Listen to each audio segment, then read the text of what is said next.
Your name, sir? Am I honestly to believe you do not already know my name? If you desire an introduction, madam, I do believe accosting me to be the least civilized of ways. Accosting you? Surely they will try anything. The Duke of Hastings. Oh, the Duke of Hastings, is it? Right, Hastings, this is my sister. Your sister?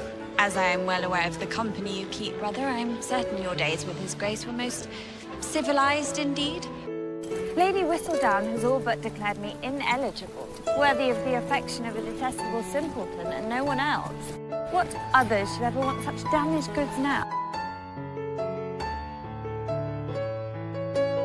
It would be better if you refrained from thinking about me at all. Surprising. Yes, however is it possible for a lady to offer anything but a smile while seated beside a duke, even one of your reputation? You are aware of my reputation. And presumptuous? Clearly. Arrogant, most definitely. You are a rake. I will never marry you. And tell me I'm wrong. Am I to refrain from thinking about whom again?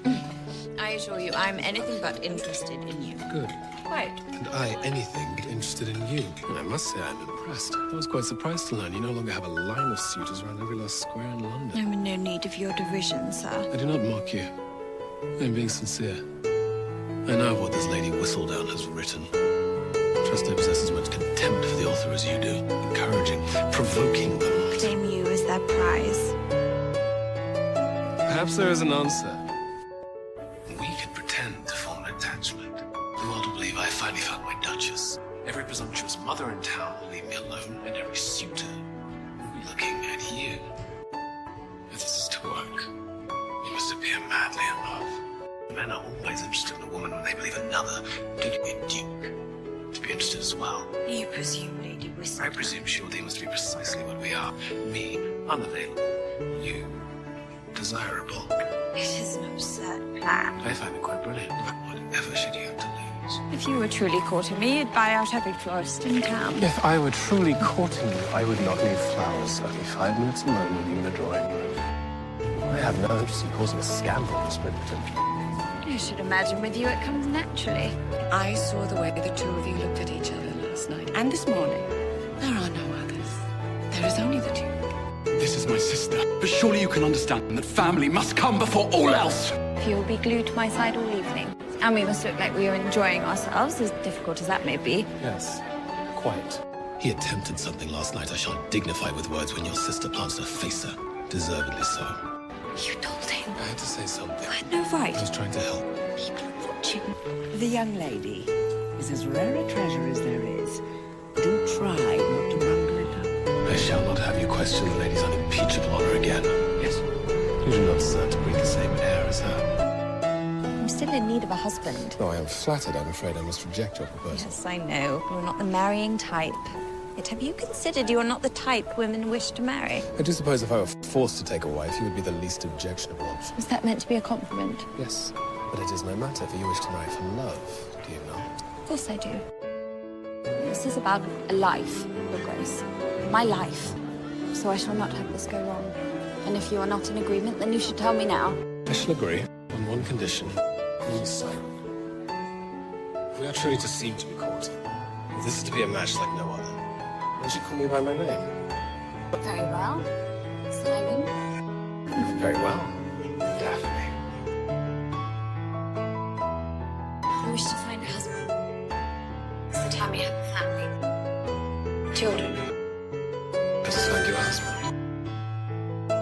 In the grand battle of the season, I am your trusted general, marshalling the troops. And Wellington could only hope for a soldier so brave. And handsome. Let's not forget that. You just told Miss Cowper that her gown is exquisite. Do you think so? Your gown, it is exquisite. Is it awful that I'm enjoying it? My wild jealousy. Fooling Lady Whistledown. My mother told me something curious the other day. That one should marry one's dearest friend. Is that truly what marriage is all about, then? Friendship. What I mean is, there are other things. Physical. Or perhaps intangible. No one else will tell me anything. I cannot tell you. I thought we were friends. Daphne. Simon. It is a natural continuation of what happens at night. At night. When you touch yourself. You can touch judge yourself. And if you are merely dallying with her, and if she loses her chance of such an extraordinary match, then you are just being cruel. And we both know I taught you better than that. Our arrangement has succeeded, Miss Bridgerton. Stop calling me that. It is these very circumstances that prove... What are you doing? That prove our ruse should hereby need to end. I thought you and I were friends. We were never friends. I do not believe there could be a more ridiculous notion than that of us ever being friends. You were a convenience, a diversion, a pretty one at that, but nothing more. You will be very happy with your prince. And what I've seen between you and the Duke... It was not real, Mama. Everything you saw, none of it was real. I shall not be led once more by you from this direction to that. I am sorry. Miss Bridgerton. I am marrying the prince. I shall be very happy, indeed. Will you be happy?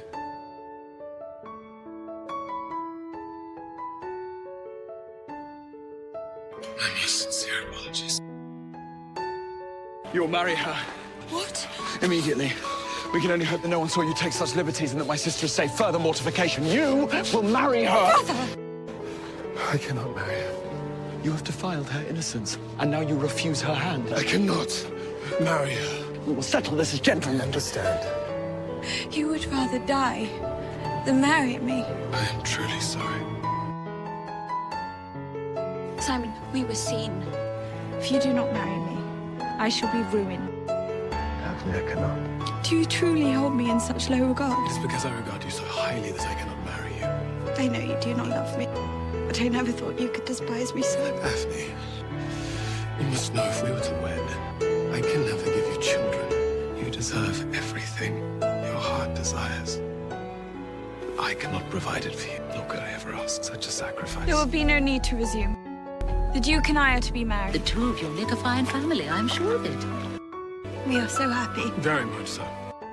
Simon, look at me. We should discuss the matter of Daphne's dowry. There is nothing to discuss, I wanted to say. I beg your pardon. I need to be paid to marry Daphne. It was not love at first sight. There was attraction, certainly, at least on my part. We found friendship. We have fooled them into thinking we are courting. And really, all along, we simply enjoyed company so much we could not stay away from one another.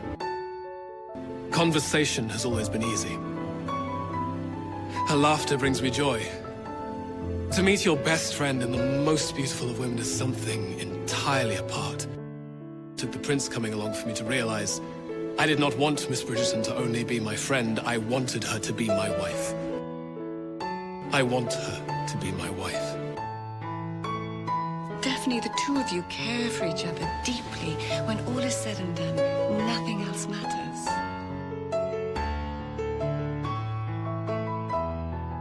I understand that you do not wish to see me.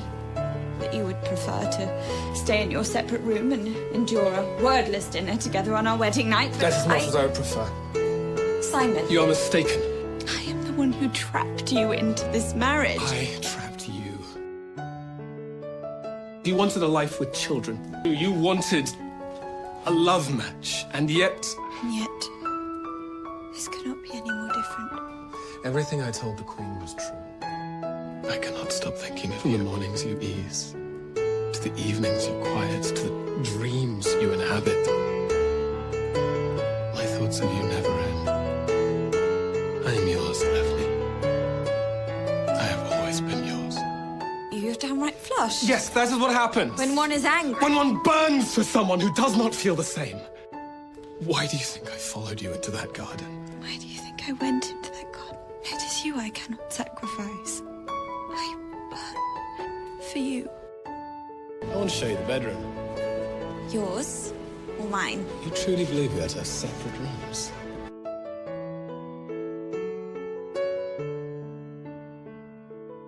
Your Grace? Your Grace. Is anything wrong? You are so far away. Much better, yes.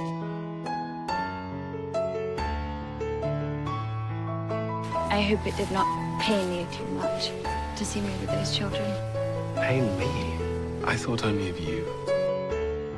It thrills me that you are satisfied with our married life as it is. Just the two of us. I have all that I want just here. How did I earn such luck? That I do not know. Simon. Daphne. I need you to tell me something, Rose. How does a woman come to be with child?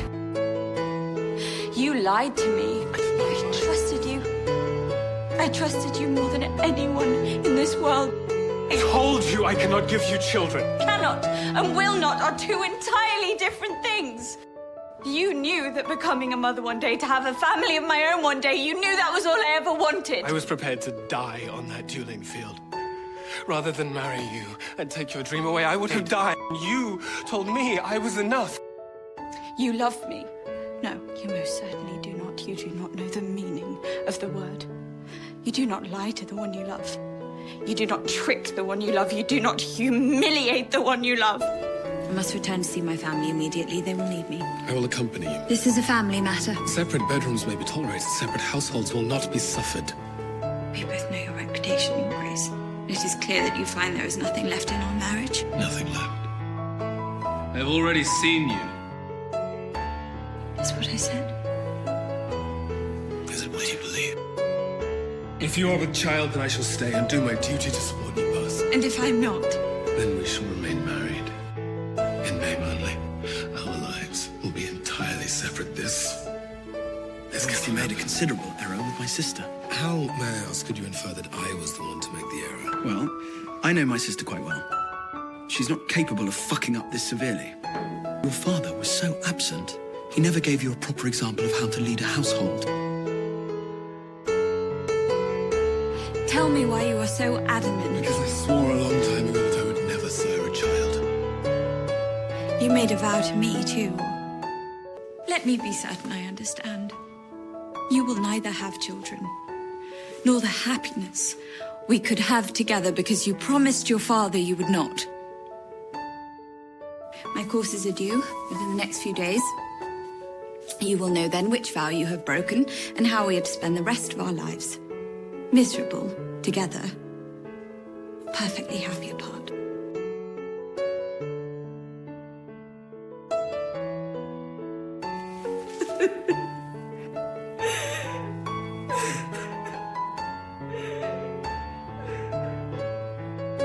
Might you both move a bit closer? The Duke and I are going our separate ways. It is for the best, truly. However difficult forgiving someone may be, it is necessary to move forward. It is not up to me, Mama. Your Grace, Your Grace. I'm going to Bridgerton House this morning. Would you care to join me? Yes. I shall join you. Mr. Granville did seem to omit the grey hair or two I've surely gained from the emotions of the past few weeks.